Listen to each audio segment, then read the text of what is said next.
Good morning, pre-K. Happy Tuesday. Mr. Montero looks a little crazy today, but I heard all your compliments on how it was curly, so I thought I'd keep it curly again for today. So, good morning, pre-K. Today is May 5th, 2020. It is Tuesday. The weather today will be 61 and partly cloudy, which means we'll have a little bit of sun and a little bit of clouds. 61 is getting a little bit warmer. It's not as warm as it was over the weekend when we had a lot of heat and it was just so nice out, but it's going to get a little chillier before it's going to get warmer again. For today's agenda, we're going to learn about plants in different climates. Then you're going to watch an Orange in January read aloud on YouTube and answer the higher order thinking questions that were sent to your parents in your email. So first, let's talk about the plants that are in different climates.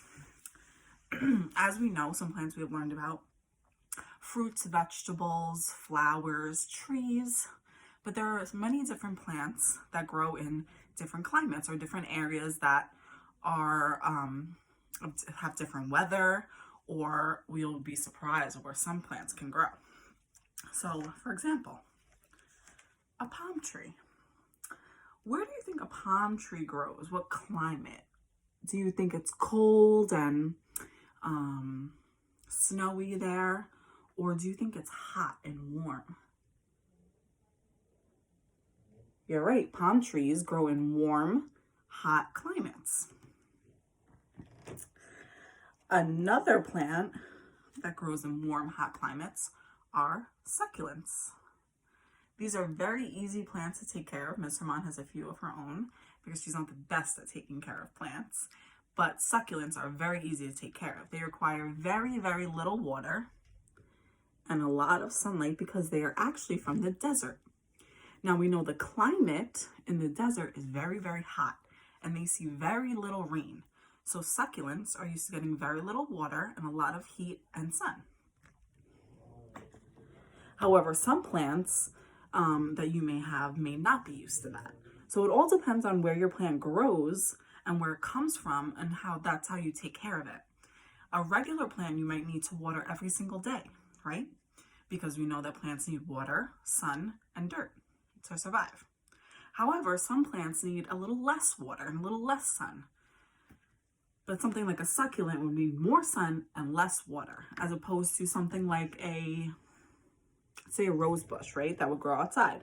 That needs a lot of sun and you need to water it very often.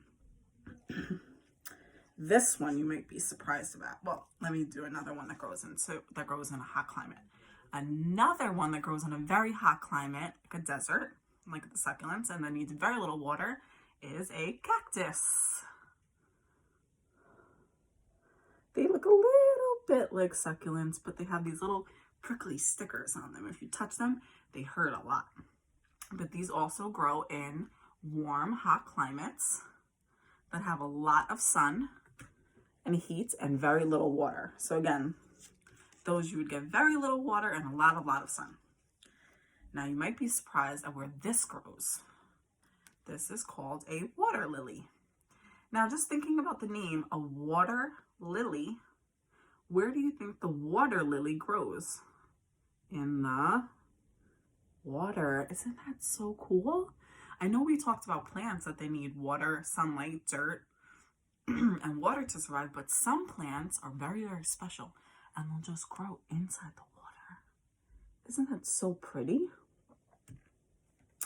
And as we know, water lilies are where frogs go. This is another type of plant that I bet you'll be so surprised you didn't even know this was a type of plant that grows underwater. Seaweed. So seaweed grows underwater. Isn't that cool? It doesn't need dirt or sun. It just needs its water that it grows in. And then we have an evergreen tree. Evergreen trees usually grow where there's a climate that is cold. And those are the type of trees that we would, similar to the trees that we would use for our Christmas trees if we celebrate Christmas. So those types of plants need to grow in very cold climates. As we could see, not all plants grow in the same climates, and need the same weather and the same care. So I want you to try to think about plants that you can find that you didn't know grew in the type of way that they did. Like, say, Miss Herman just taught her sister that rice also grows out of the water. Isn't that weird? Rice grows from a very long stalk in the middle of the water, and then they come and they take the rice out. I want you to try to find some plants that you didn't know how they grew that way, and that's interesting to you. Next, what you're going to do is go on to An Orange in January read aloud. You're going to listen to it. It's a very cute book. It talks about how a plant, or a fruit in this case, can grow in a different climate that is hot and sunny, and ships our oranges that are not in season and can't grow here when it's cold out, and where they wind up to give for us to eat. So it's a very cute story. So you're going to listen to the book, and then we're going to answer some questions. Can't wait to see your work. I miss you.